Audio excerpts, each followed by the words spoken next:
Entre le live problématique de Kiss of Life, le procès Taeil, l'affaire Hacknion, l'affaire Yuna, le procès Hybe, l'affaire NewJeans et bien d'autres encore, aujourd'hui on parle des plus gros scandales K-pop de l'année 2025. Je vais récapituler et analyser ça avec vous. Alors évidemment, je vais pas pouvoir parler de tous les scandales, parce qu'il y en a beaucoup trop. J'ai pris vraiment les plus gros à analyser en fait. Alors j'ai déjà parlé au mois de juin des 3 plus gros scandales de cette moitié d'année 2025. Donc on a parlé de Kiss of Life, Taeil et Hacknion. Mais il y a eu du nouveau, alors pas pour Kiss of Life, mais il y a eu du nouveau pour Taeil et Hacknion. Donc du coup, je vais faire une update de ce qui s'est passé. Mais du coup, si vous n'avez pas vu cette vidéo-là, je vais quand même récapituler en vitesse ce qui s'est passé, mais si vous voulez avoir plus de détails, notamment sur celui de Kiss of Life par exemple, il faut aller voir cette vidéo-là. Salut les K-fans, c'est Gwen, et aujourd'hui on analyse les plus gros scandales de l'année 2025.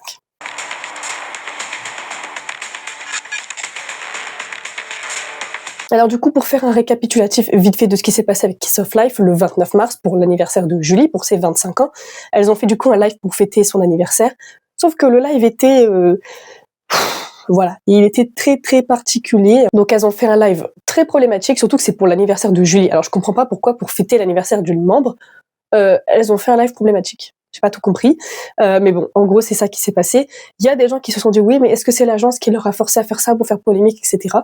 Peu importe, surtout que ce qui a choqué, c'est qu'à la fin du live, il y a quand même une des membres qui a dit s'il vous plaît, quittez pas le fandom, un truc comme ça, tu vois, genre s'il vous plaît, partez pas, etc. Comme si qu'elles avaient conscience que ce qu'elles avaient fait, c'était pas bien, et qu'elles risquaient de perdre des fans. C'est ça surtout qui a dérangé les gens. Il n'y a pas eu d'excuses, par contre, quand il y a un comeback qui était à l'approche, elles ont fait des excuses, à ce comeback-là. Le comeback d'après, elles ont refait des excuses, en mode, allez écouter notre comeback. Ce qui forcément n'a pas plu, parce qu'il y a un côté, donc elles ont fait quelque chose de raciste, elles s'excusent pas, puis après elles sont en mode ne quittez pas le fandom s'il vous plaît, puis on est désolé nos fans. Elles se sont excusées auprès des fans, pas auprès de la communauté qu'elles ont vexée, et c'était que à l'approche de comeback. Donc voilà, pour la faire courte, Kiss of Life, en gros, c'est ça qui s'est passé. Et du coup, depuis, surtout à l'international, les gens ont un petit peu oublié Kiss of Life. On était sur un groupe qui, en 2024, notamment avec Sticky et Igloo, elles ont cartonné. C'est un groupe qui a apporté un vent de fraîcheur, elles produisaient même leurs chansons, etc.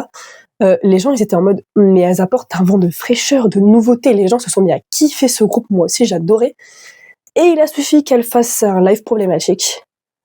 Et du coup, depuis, elles ont toujours des fans, mais on n'est plus sur le groupe. Genre, c'était le groupe le plus prometteur de l'année dernière. Genre, le groupe du moment qu'il faut à tout prix suivre. Elles ont tout fait foirer en une fois. Après, tant pis. Je dis pas que c'est triste pour elles, qu'elles ont perdu des fans, etc. C'est les résultats de leurs bêtises. Mais on est passé. Comment on peut passer d'un groupe aussi prometteur à un groupe qui fait une grosse bêtise, pour rester poli. Et du coup, voilà quoi. Donc voilà, pour la faire courte, Kiss of Life, c'est ça qui s'est passé. Et du coup, les gens veulent plus vraiment entendre parler d'elle. Alors ensuite, est-ce qu'on peut dire que c'est un scandale, une polémique? Enfin, ça a quand même fait énormément réagir. Yuna qui s'est évanouie sur scène. Yuna est très critiquée depuis 2 ans, surtout depuis son mariage, depuis 1 an, par rapport au fait qu'elle sort avec Junyoung, c'est comme ça qu'il s'appelle. À chaque fois, j'oublie comment il s'appelle ce mec, c'est pas possible. Mais qui a participé, il a participé de loin au scandale Burning Sun. En gros, ce qui s'est passé, c'est que il était au courant de ce qui se passait au Burning Sun, mais il n'a pas participé. Mais comme il était au courant et genre il a pas prévenu la police, tu vois, il était au courant, mais il a rien dit. Du coup, il est complice, mais il n'a pas participé. Mais bon, du coup, il est associé, on va dire, de loin au scandale du Burning Sun, ce qui fait que du coup, les gens sont en mode comment Yuna elle peut passer de down à ça, surtout que Yuna c'est une icône féministe et elle est en couple avec un mec qui est associé dans un sens au Burning Sun. Et elle a révélé il y a 1 mois, que ça s'est évanoui à peu près, qu'en 1 mois elle a perdu 10 kilos. En fait, Yuna, après son mariage, s'est reçu énormément de critiques par rapport à son mariage, mais aussi par rapport à son corps, comme quoi qu'elle avait pris du poids, que depuis qu'elle est mariée, elle se laisse aller, en mode c'est bon, je suis mariée, maintenant, c'est bon, quoi. Je peux me laisser aller, je suis en couple, je suis mariée, etc. Donc, elle s'est laissée aller, donc elle a reçu beaucoup de critiques comme ça. Tu t'es laissée aller depuis ton mariage, en plus t'es mariée à un... Je dirais pas de gros mots, mais bon, bref, t'es mariée à un débile, tu passes de down à ça, ouais, des critiques sur son poids, et cetera, en mode, depuis qu'elle est mariée, elle est devenue quelqu'un d'autre et même les gens dans son quartier disent que depuis qu'elle est mariée, lui disent: «Yona, tu vraiment devenue une Adjuma». Genre, Adjuma, c'est le terme, des grands-mères un peu relous en Corée du Sud. Ils sont en mode: «Tu vraiment le look d'une Adjuma». Yona, elle a quel âge? Elle a devrait 30 ans, hein. Elle a pas 40 ans. Elle a clairement pas l'âge d'être, une grand-mère. Mais les gens dans son quartier, les voisins lui disaient: «Waouh, Yona, tu vraiment devenue une Adjuma» et donc elle a reçu énormément de critiques comme ça. Je suppose que du coup pour faire taire les critiques ou par manque de confiance en elle, je sais pas, mais elle a perdu 10 kilos en un mois. Genre, elle a dû pas manger du tout en fait. Comment tu perds 10 kilos en un mois? Si tu manges correctement, tu peux pas en fait. Elle a dû complètement arrêter de manger. Elle a fait, donc elle a participé du coup à un concert. Elle est en train de chanter Bubble Pop quand elle s'est évanouie et du coup, scandale, c'est peut-être pas le bon terme, mais bon, ça a fait énormément réagir, énormément parler. Les gens se sont inquiétés, se sont dit: «Mais elle a perdu 10 kilos en un mois, c'est pour ça qu'elle s'est évanouie». Parce que Yona, elle s'est excusée d'avoir inquiété les gens. Elle a dit: «Je suis désolée si je vous ai inquiété, je vais bien». Mais elle n'a pas expliqué pourquoi elle s'était évanouie, etc. Après, ça nous la regarde. Ça la regarde elle. Elle a le droit de pas nous le dire. Mais du coup, les gens se sont dit: bah, c'est parce qu'elle a perdu du poids d'un coup, en fait. Beaucoup trop de poids d'un coup. 10 kilos en un mois, c'est très, très, très dangereux pour le corps. Et elle l'a fait. Donc, ne faites pas ça. Surtout pas. Ne prenez pas ça comme exemple. Vraiment, c'est terrible pour le corps. Et ouais, elle a perdu 10 kilos en un mois, donc elle s'est évanouie. Et ça a fait énormément réagir par rapport à ça. Ensuite, on a eu des scandales comme on a l'habitude. Jennie qui est une flemmarde, les rumeurs de couple Jungkook et Winter, c'est n'importe quoi. Au point où là, il y a des camions de protestation devant la SM pour faire virer Winter parce qu'il y aurait des preuves, etc. Moi, je vous avoue, j'ai même pas suivi cette affaire parce que ça m'intéresse tellement pas. En fait, même s'ils sont en couple, tu vois, je m'en fiche. Que ce soit vrai ou pas, ça change pas ma vie. J'en ai rien à faire, etc. C'est les scandales qu'on a l'habitude, tu vois. Toujours sur Jennie, toujours sur Blackpink, toujours des rumeurs de couple, etc., etc. Jungkook et Winter, c'est pas la première fois qu'on en parle, ça fait un petit moment comme qu'il y a cette rumeur. Mais là, en ce moment, c'est de pire en pire, notamment avec les camions de protestation. Genre là, Winter, elle s'en prend plein la tronche, quoi. Au point où la SM, là, ils ont dû prendre des mesures pour la protéger. Donc là, ça va très loin. Je vous avoue que du coup, je m'étalerai pas sur ces sujets-là parce que notamment par rapport à Blackpink, j'ai fait une vidéo sur pourquoi Blackpink sont autant aimés que autant détestés et je parle de plusieurs scandales, notamment Jennie. Cette année, c'est beaucoup ressorti qu'elle était flemmarde. Enfin, c'est pas la première fois, hein, mais c'est beaucoup sorti à nouveau et du coup, j'en parle encore dans cette vidéo-là. Donc, il faudrait plutôt aller voir cette vidéo-là pour en savoir plus. Et j'ai fait une vidéo aussi sur les couples, je parle des rumeurs, etc. Je parle pas vraiment de Jungkook et Winter, je sais plus si je l'évoque, mais en tout cas, je développe pas parce qu'en fait, j'ai pas envie de développer ça, tu vois. Mais donc, il y a des scandales que je vais pas dire dans cette vidéo parce que déjà, je peux pas parler de tous les scandales et il y en a qui, honnêtement, m'intéressent moins, donc j'ai moins envie d'en parler. Donc, il y a peut-être des fois dans les commentaires, vous allez me dire: «Ah, mais cette année-là, il y a eu ce scandale-là, t'en as pas parlé». Oui, je pourrais pas parler de tous les scandales non plus.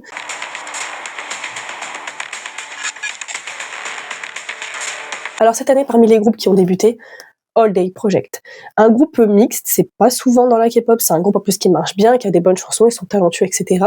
Mais dès qu'ils font un truc, ça fait scandale. C'est les nouveaux Blackpink en fait. Dès qu'ils font un geste, c'est critiqué, c'est un scandale, etc. Il y a eu déjà Tarzan avec l'appropriation culturelle, ça c'est un autre sujet, c'est un autre débat. Il y a des gens qui trouvent que c'est de l'appropriation culturelle, d'autres qui trouvent que non, d'autres qui savent pas quoi en penser. Moi, je m'étalerai pas sur ce sujet parce que en fait, je sais pas quoi en penser. Dès qu'ils font un truc, c'est critiqué. Genre Annie, apparemment, elle vient d'une famille riche. Son arrière-arrière-grand-père, ouais, c'est ça, son arrière-arrière-grand-père, c'est un fondateur de Samsung. Donc, elle vient d'une famille riche. Elle s'est entraînée pendant 7 ans. Elle s'est pas entraînée pendant 2 semaines, hein, elle s'est entraînée pendant quand même longtemps. Et il y en a qui disent que bon, elle a pas de talent, malgré ses 7 ans d'entraînement, et qu'elle a débuté juste parce que sa famille est riche. En plus, apparemment, elle se serait entraînée à distance. Aucune agence n'accepte de former un trainee à distance, genre en visio, etc. Mais elle y aurait eu le droit. Et il y a aussi eu une cérémonie de remise de prix. Et All Day Project aurait gagné du coup un Dangseng, je sais pas vraiment comment on le prononce, mais en gros c'est un gros prix, c'est un prix vraiment important. Et ils en ont gagné un. Et en fait, ils se sont tous tournés, les membres, ils se sont tous tournés vers Annie en mode waouh, genre en mode waouh.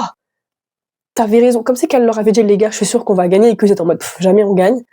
Mais il y en a qui pensent que c'est pas ça. Il y en a qui pensent que c'est sa famille qui a payé pour qu'ils gagnent le prix et qu'elle leur a dit les gars, ma famille a payé, on va gagner le prix. Et que quand ils ont vu qu'ils avaient gagné le prix, ils l'ont regardé en mode ah ouais, t'as vraiment fait en sorte qu'on gagne le prix. Je sais pas. On n'en sait rien. Bon là j'ai parlé que de petits scandales, genre un lot de scandales qui se répètent, des rumeurs, etc., etc. Kiss of Life, j'en ai vraiment parlé il y a 6 mois, donc autant aller regarder la vidéo là. Là, je vais aller un peu plus loin dans les sujets. Là, on va vraiment creuser les sujets. Donc, je vais parler de 4 scandales de cette année où je vais vraiment bien tout creuser. On va commencer avec Tail. J'ai même pas envie de dire son prénom, il me dégoûte. J'en ai parlé du coup dans ma vidéo d'il y a 6 mois, hein, avec les 3 plus gros scandales de ce début d'année. Mais il y a eu du nouveau.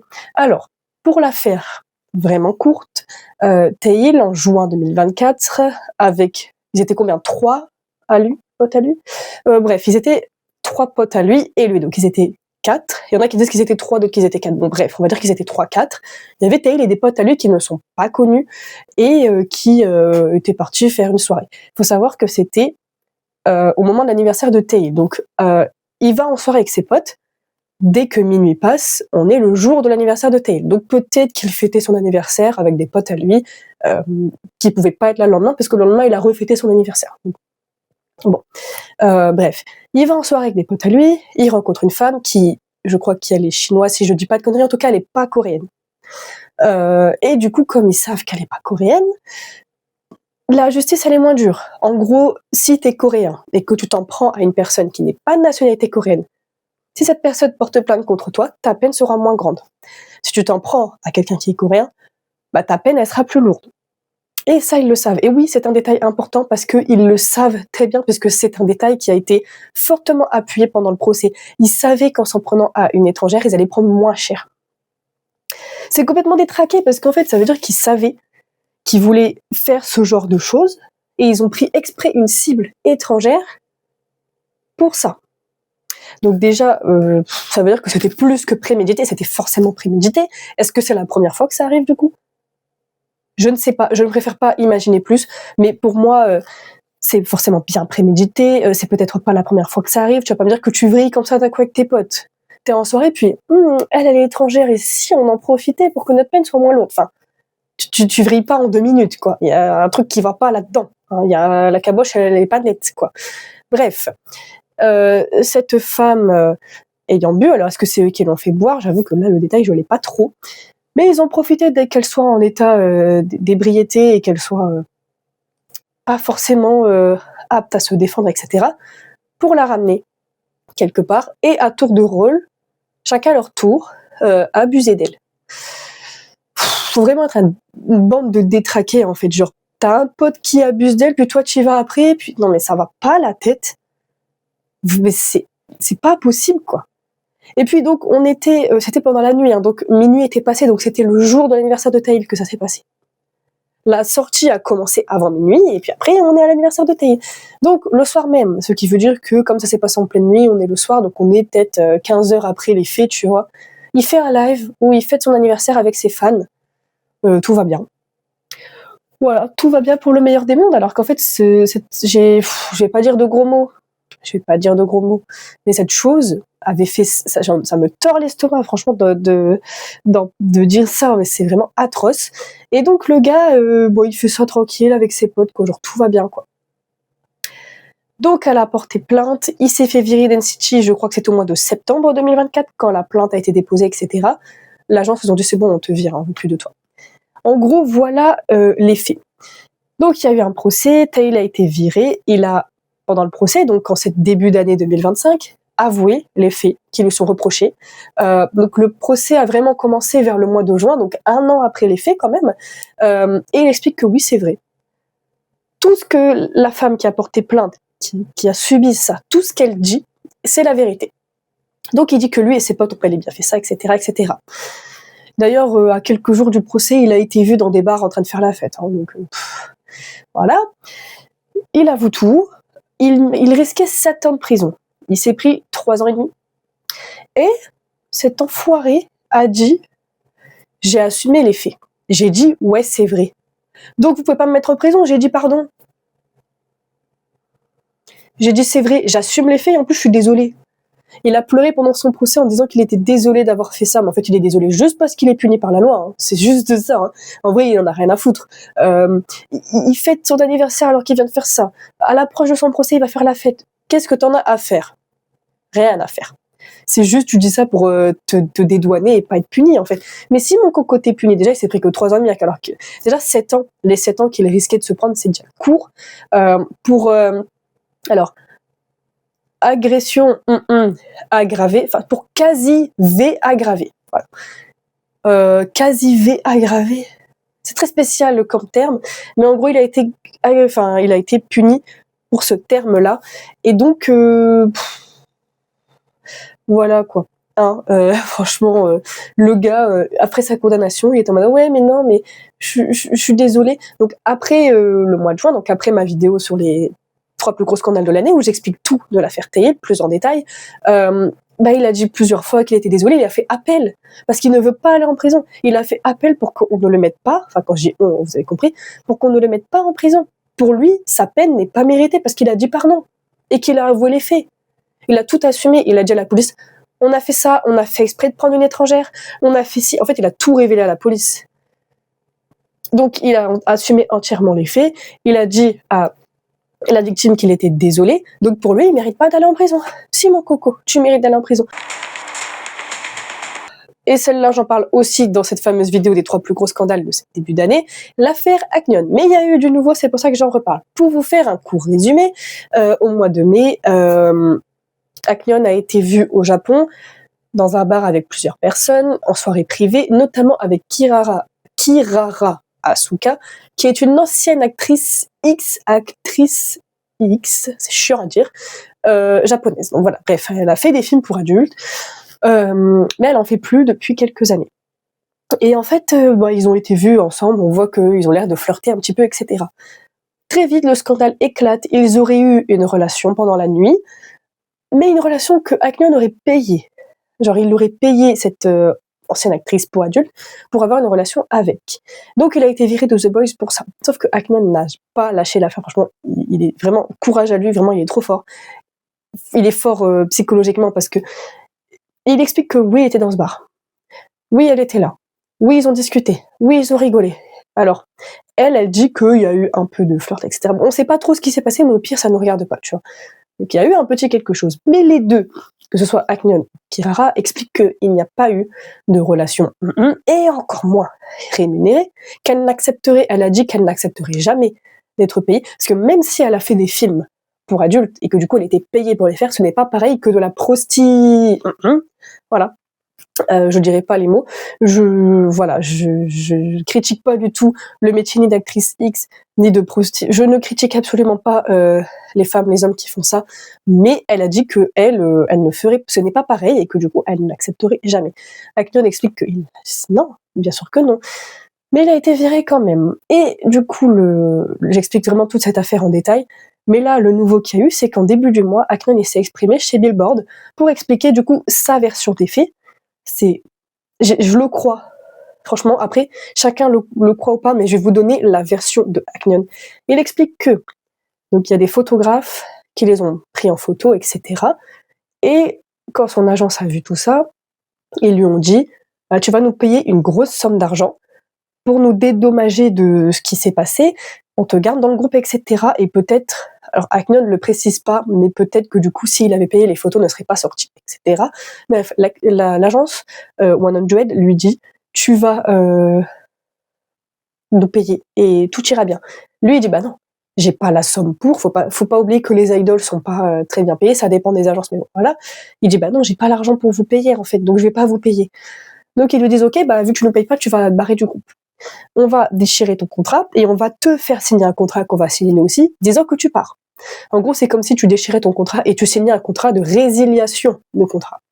Lui, il dit, ah bah non, je vous paye pas, je me casse pas, hein. J'en ai rien à foutre. Donc il se bat corps et âme pendant plusieurs jours pour réussir à rester dans le groupe sans payer, machin. Et en fait, ils l'ont viré, mais ils l'ont viré vraiment de force. Genre du jour au lendemain, ils lui ont dit non, tu rentres plus dans l'agence. Je suppose, parce que ça, c'est un détail qu'on n'a pas, que comme il voulait pas être viré, il a dû peut-être se pointer devant l'agence et l'agence lui a dit non, tu te dégages et tout, tu vois, genre vraiment l'empêcher d'entrer, etc. Donc il a pas eu le choix en fait. Ce qui fait que la résiliation de son contrat s'est faite dans son dos. Et son agence, malgré le fait qu'il soit plus là, lui réclame cette somme d'argent. Je sais plus combien il lui réclame, mais beaucoup. Et il dit qu'il ne peut pas payer cette somme, que s'il la paye, il a plus de vie. Donc sa vie, elle est détruite pour une histoire, une histoire nulle en fait, parce que il n'arrête pas de préciser qu'il ne s'est rien passé avec cette actrice, encore moins payé. Et j'ai envie de dire que même si c'était vrai, payé ou pas payé, si les deux sont d'accord, au pire on s'en fout, tu vois. Si les deux sont d'accord pour avoir une relation pendant la nuit, si les deux sont d'accord pour qu'il y a de l'argent derrière, que lui il paye et qu'elle accepte d'être payée, j'ai envie de te dire que c'est leur problème, tu vois. Si les deux sont consentants, je viens de parler de Teil. Je viens de parler de Teil. À côté, Aknion, c'est rien. Surtout que l'actrice s'est exprimée en disant que ça servait à rien d'essayer de détruire leur carrière pour rien, que non, il s'est rien passé, que même si s'était passé quelque chose, ça les regarde eux. Donc même l'actrice, elle s'est défendue elle et elle a défendu Aknion. Donc ils se sont peut-être dit, là les fans vont voir les photos, vont se dire il y a eu un truc entre eux et vont réclamer son renvoi. Donc même si nous à l'international on s'en fiche, en Corée du Sud ils s'en fichent pas. Mais la plupart des gens sont de son côté à lui et le défendent. Et en tout cas, un truc que les agences oublient, c'est que nous les fans on est du côté des artistes. Les agences on s'en fout en fait au final. L'agence c'est juste ce qui nous permet d'avoir la musique, mais nous on les écoute eux en fait. Là j'ai un album de The Boys en décor, c'est eux qu'on aime, c'est pas l'agence. Par conséquent, vu que Aknion n'a rien fait de mal, n'a rien fait de grave, j'ai envie de dire il a rien fait d'illégal. Payer quelqu'un pour avoir des relations, c'est illégal, mais il a pas commis un crime non plus, quoi. Hein. Il a rien fait de grave en fait. Donc évidemment, je le défendrai toujours. Maintenant, on va parler de l'avant-dernier scandale de cette année. Alors, il n'a pas commencé cette année, hein, mais il y a eu plein de choses cette année. C'est par rapport à Hybe et surtout l'affaire Bang Chi-hyuk. Alors, j'espère que je le dis bien. Mais du coup, j'ai pris plein de notes sur cette affaire-là, du coup, hein, donc je vais lire en même temps pour pas dire de bêtises. En gros, il y a eu un procès Bang Chi-hyuk. J'ai pas tout pigé en fait, mais il y a eu, un gros scandale chez Hybe et notamment Bang Chi-hyuk. Il y a eu un procès contre lui, etc. Je vais vous récapituler tout ça. Alors en gros, vers 2020, il y a eu une introduction en bourse de Hybe, encore big hit à ce moment-là. La police financière, donc vous voyez, ça a commencé en 2020 cette histoire. Alors, pas le procès, l'affaire, etc., mais bon, ça se serait passé en 2020. La police financière suspecte que Bang Chi-hyuk et plusieurs anciens cadres d'avoir orchestré une manœuvre de manipulation boursière. C'est chiant à dire, en gros, c'est une histoire d'argent, hein, quoi. L'accusation principale, c'est qu'ils auraient induit en erreur des investisseurs en leur disant qu'il n'y avait aucun projet d'IPO. Alors IPO, je l'ai noté en plus, c'est où l'IPO, ça veut dire Initial Public Offering. En gros, c'est une introduction en bourse, c'est une offre publique conduite par une société et ses différents conseillers, banquiers d'affaires, commissaires aux comptes, avocats d'affaires, etc., qui permet la cotation de titres de capital, donc des actions, de cette entreprise sur un marché boursier. Donc en gros c'est une cotation d'argent en fait. Donc ils auraient fait exprès d'induire en erreur des investisseurs, du coup pour se faire plus d'argent, de ce que j'ai compris. En gros ils leur ont dit non mais on n'a pas d'IPO, donc Initial Public Offering, mais en fait si. Donc ils ont fait une introduction en bourse frauduleuse. Et donc, du coup, en fait, ils ont incité les investisseurs à vendre leurs parts, mais du coup, pour se remplir les poches, quoi. Donc, pendant ce temps, un fonds privé, donc Private Equity Fund, lié à Hybe, avait racheté ses parts via une entité spéciale qui les a revendues après l'IPO à un prix plus élevé. Donc, ils ont racheté pour revendre à un prix plus élevé. Donc, Bang Chi-hyuk, il aurait empoché entre 190 à 400 milliards d'euros, ce qui équivaut entre 136 millions et 290 millions d'euros. Donc il s'est pas mal rempli les poches celui-là. Par rapport aux reventes, en fait, donc les reventes, ils ont acheté, revendu plus cher, etc. Donc du coup, en fait, ça porte sur des transactions frauduleuses. En fait, c'est ça. Ils auraient fait à Hybe et notamment Bang Chi-hyuk des transactions financières qui seraient frauduleuses. Je vous ai lu les termes qui sont un peu chiants à comprendre, mais voilà. Fin 2023, c'est le début de l'enquête pour suspicion de trafic d'actions avant l'IPO. Donc avant ce projet d'introduction en bourse, Ils auraient déjà fait des transferts, etc. Voilà, ils sont accusés de ça, en gros. Et du coup, en mai 2025, la police a redéposé une demande de réquisition, de recherche de preuves. 24 juillet 2025, des perquisitions et des saisies ont lieu au siège de Hybe.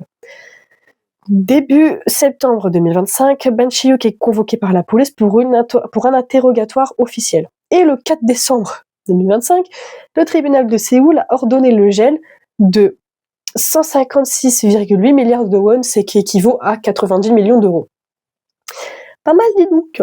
Donc, les actions de Hybe en attendant l'issue de l'enquête. Donc, en gros, en attendant l'issue de l'enquête, ils ont 90 millions de gelés. Ils peuvent rien faire avec. Donc, en gros, c'est chiant à lire tout ça. Mais ils auraient fait des transactions financières frauduleuses. Et du coup, depuis fin 2023, il y a une enquête dessus. Et pour l'instant, Hybe, ils ont 90 millions de gelés. Et ça se serait fait en 2020 quand c'était encore Big Hit. Juste au moment où c'est devenu Hybe, en fait, finalement. Donc en fait, si c'est au moment que c'est devenu Hybe et les investisseurs, etc., ça voudrait dire que Hybe, si j'ai bien compris, corrigez-moi dans les commentaires si j'ai mal compris, mais Hybe se serait créé, donc parce que c'est Big Hit et d'autres agences qui se sont réunies, etc., pour faire Hybe, mais c'est Ban Chi-hyuk qui est à la tête de cette idée et qui est donc le PDG, machin chose. Et donc Hybe, c'est l'agence de BTS, c'est aussi l'agence où il y a plein d'autres agences. Bref, c'est un bordel. Et donc ce serait Hybe se serait créé, si j'ai bien compris, sous de la fraude en fait. Parce qu'ils ont poussé à des investisseurs à vendre leurs parts, donc peut-être les parts de certaines agences, notamment Adore, on va en parler après. Retenez bien ce que je dis, on va en parler après, parce que Adore aurait 80% de ses parts qui reviennent à Hybe, et je pense que toutes les autres agences de chez Hybe, c'est pareil.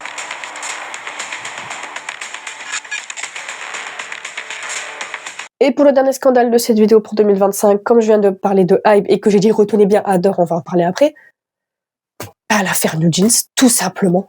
Donc c'est il y a un an, en 2024, les membres de New Jeans se plaignent de Adore, de mauvais traitements, de manipulation et de perte de confiance. Genre ils ont perdu confiance en leur agence. Le point de départ, c'est l'affaire Mini Jean, du coup, qui est complètement virée. Alors pourquoi Mini Jean est accusée donc par Hybe, du coup, elle est accusée de vouloir prendre entièrement le contrôle de Adore. Hybe, il détient 80%, et en fait, elle voudrait apparemment, selon Hybe et surtout Ban Chi-hyuk, vous connaissez la guerre Ban Chi-hyuk-Mini Jean, Ban Chi-hyuk l'accuse de vouloir reprendre entièrement Adore, que elle rejette complètement ces accusations, hein, mais du coup, elle voudrait tout pour elle, et que Hybe n'ait plus rien. En fait, c'est encore une histoire d'argent. Hein. De toute façon, le monde, il tourne que autour de ça, l'argent. Mini Jean serait une manipulatrice qui voudrait récupérer tout Adore. Elle explique que non, que c'est Hybe qui la manipule, et on la destitue de son poste de PDG et de chef de projet de New Jeans. Enfin, chef de projet, c'est peut-être pas le bon mot, mais c'est elle qui gère New Jeans, qui est à l'origine de leur image, etc. Il la vire. New Jeans, pour elle, Mini Jean, c'est un peu, genre, je sais pas, c'est leur maman, quoi. C'est elle qui a fait de elle qui elles sont, leur concept, etc. Et elles sont très attachées à Mini Jean, du coup, elles décident que ça ne se passera pas comme ça. Mini Jean a été virée sans leur accord. Donc comme elles sont pas d'accord avec ça, eh ben elles portent plainte tout simplement. Elles accusent du coup d'avoir tout changé sans leur accord. Le 28 novembre 2024, elles ont tenu une conférence de presse en annonçant la rupture du contrat avec Adore, évoquant énormément de problèmes, notamment des problèmes de harcèlement avec Hylit. Elles disent qu'en gros, quand elles sont dans les couloirs et qu'elles croisent les membres de Hylit, elles n'ont pas le droit de leur dire bonjour. Elles disent vraiment, quand on croise Hylit, elles n'ont pas le droit de nous dire bonjour. C'est l'agence qui leur oblige à ne pas nous dire bonjour. On se fait rejeter par tout le monde chez Hybe parce que on nous oblige à faire ça. Enfin, on les oblige à nous rejeter plutôt. Hein, voilà. Donc, elles expliquent dans cette conférence de presse que du coup, elles sont maltraitées chez Hybe et que Hybe pousse tous ses artistes, et surtout Hylit, puisque c'est un groupe qui a, pour beaucoup de gens, été créé pour concurrencer New Jeans. Donc, Hybe qui fait un groupe pour concurrencer un de ses propres groupes, c'est quand même très particulier. Mais en gros, c'est ça. En fait, c'est encore une sombre histoire d'argent, etc. Et donc, du coup, elle serait rejetés à cause de Hybe. Et donc, du coup, le contrat, comme ils ne seront pas comme ça, parce qu'un contrat, ça dure 7 ans, j'ai déjà parlé, notamment dans cette vidéo-là, pourquoi les contrats, ça dure 7 ans maximum. Après, tu peux renouveler, mais c'est maximum 7 ans, c'est la loi. Et elles ont débuté en 2022. Là, on est 2 ans après leur début, elles peuvent pas partir comme ça, quoi. Donc elles font tout un procès, etc. Donc elles décident de partir, elles soutiennent Mini Jeans bien publiquement. Elles font même un compte Instagram NJZ pour dire on n'est plus New Jeans, mais on est l'abrégé de New Jeans, etc. C'est elle qui dirige elle-même ce compte Instagram. Donc du coup, Adore dépose un recours auprès de la justice pour faire reconnaître la validité du contrat. Oui, parce qu'en fait, elle se barre, sauf que légalement, elle ne peut pas se barrer. Donc Adore dépose un recours pour dire regardez, le contrat de New Jeans, il est très bien. Donc faut qu'elle continue avec nous. En même temps, c'est c'est la poule aux œufs d'or de Adore, hein, et même de Hybe actuellement. Enfin actuellement. Ouais, 2022, 2023, 2024, c'était leur poule aux œufs d'or, quoi. Donc elles essayent de continuer seules. Et puis début 2025, le tribunal a accordé une injonction à Adore. Et elles ne peuvent rien faire sans leur accord. Donc début 2025, la justice reconnaît que sans Adore, New Jeans ne peuvent rien faire. Et le 30 octobre 2025, la justice tranche, le contrat reste valable jusqu'en 2029. Donc encore 4 ans, enfin, allez, 3 ans et demi, mais c'est quand même énorme. Et donc, ils estiment au tribunal que le départ de Mini Jeans, ce n'est pas une raison suffisante pour annuler son contrat. C'est pas parce que ta chef est partie que tu te casses. Et ils estiment aussi que la confiance n'est pas assez brisée pour justifier une rupture de contrat. Non, mais les filles, vous avez encore confiance, hein. La confiance, elle n'est pas si brisée que ça. Donc, elles sont obligées de retourner chez Adore sous certaines conditions. Adore les accepte sous des conditions. Quelles sont les conditions en question? Je ne sais pas. Et un album serait en préparation. Donc, en gros, voilà le résumé de l'affaire New Jeans. Donc là, elles sont obligées de retourner chez Adore parce que le fait que Mini Jeans soit parti et que leur confiance serait brisée, c'est pas suffisant. Problème. Elles retournent chez Adore après ce qui s'est passé. Genre, comment vous voulez que ça se passe? L'agence, il les regarde droit dans les yeux. Les filles, vous avez porté plainte contre nous pour vous barrer. Vous croyez qu'ils vont les accueillir à bras ouverts avec des bonbons? Moi, je pense que les filles vont vivre un enfer jusque 2029. Parce que même si ils les ont réacceptés sous certaines conditions, je pense qu'elles vont s'en prendre plein la tronche. Il y a déjà un album en préparation. Parce que, du coup, il faut rattraper un an de retard. Donc, je pense qu'ils vont les faire charbonner au travail. Bref, je pense que ça va être un enfer pour elles. C'est la pire des situations. Que la justice trouve que c'est pas une raison suffisante pour se barrer, c'est pas le sujet en fait. Le problème c'est que là du coup elles retournent dans un label dont elles ont essayé de se débarrasser et elles doivent y rester encore, allez, 3 ans et demi, 4 ans. Mais ça va être horrible. L'agence ils vont pas leur dire c'est pas grave, on va faire genre il s'est rien passé. 1 an de procès. Jamais l'agence ils vont leur faire des petits câlins. Elles vont vivre un enfer. Franchement, et du coup ça m'inquiète beaucoup parce que la justice, ils auraient dû prendre en compte le fait que on les oblige à retourner là-bas, mais ça va être horrible pour elles. Elles vont se faire maltraiter, c'est sûr et certain. Si déjà elles se faisaient maltraiter avant, là ça va être pire. C'est vraiment la pire des situations qu'elles peuvent vivre. Enfin vraiment catastrophe quoi. Moi je m'inquiète beaucoup du coup pour elles. Ça va être une catastrophe. Enfin voilà du coup pour ma dernière vidéo YouTube de l'année, le récap des gros scandales de cette année. Alors encore une fois, j'ai pas pu parler de tout, les rumeurs de couple, etc. Mais je voulais creuser sur certains scandales. Moi, celui qui me choque le plus, c'est vraiment Acneon qui n'a rien fait de grave et qui se retrouve obligée à être virée, et New Jeans parce qu'elles vont vivre un enfer. Je vais pas me dire qu'elles vont pas vivre un enfer. Enfin, il y a aussi Taïb qui m'a énormément choquée parce que ce qu'il a fait, c'est grave, et en plus il est en mode bah oui, mais je dis pardon. Voilà. C'est juste pas possible. Donc voilà, dites-moi ce que vous pensez de ces scandales-là, s'il y a d'autres scandales de cette année qui vous ont marqué, donnez-moi votre avis sur tout ça. Donnez-moi aussi votre avis sur la lumière de la vidéo, parce que j'essaye de faire une plus belle lumière, une autre ambiance, parce que de base j'avais une lumière très orange, mais ça fait mal aux yeux en fait. Donc du coup j'essaye de faire une lumière un peu plus blanche et bleue, mais je suis obligée de mettre de la lumière orange pour mon visage, parce que je peux pas mettre une lumière blanche, j'ai le teint très pâle. Et la lumière blanche ressort énormément mon teint pâle et mes défauts de mon visage. C'est horrible. Donc, je suis obligée de mettre une lumière orange. Donc, du coup, pour le fond, parce qu'en plus, il pleut, tu vois, on voit rien, il n'y a même pas de soleil. Donc, j'essaye de faire une autre lumière. Alors, n'hésitez pas à me dire ce que vous pensez de la lumière, comment je peux l'améliorer, parce que si je veux améliorer mes vidéos, j'ai besoin de votre avis. Donc, donnez-moi votre avis sur les scandales et sur la lumière, sur le montage. Donnez-moi votre avis aussi globalement sur la vidéo dans les commentaires, j'attends ça. Si t'as kiffé, mets un like, abonne-toi, active la cloche pour ne rien manquer. Va me rejoindre sur Instagram et sur TikTok, c'est très important pour suivre mes petites vidéos. Et on se retrouve la semaine prochaine, l'année prochaine du coup. À bientôt les K-fans.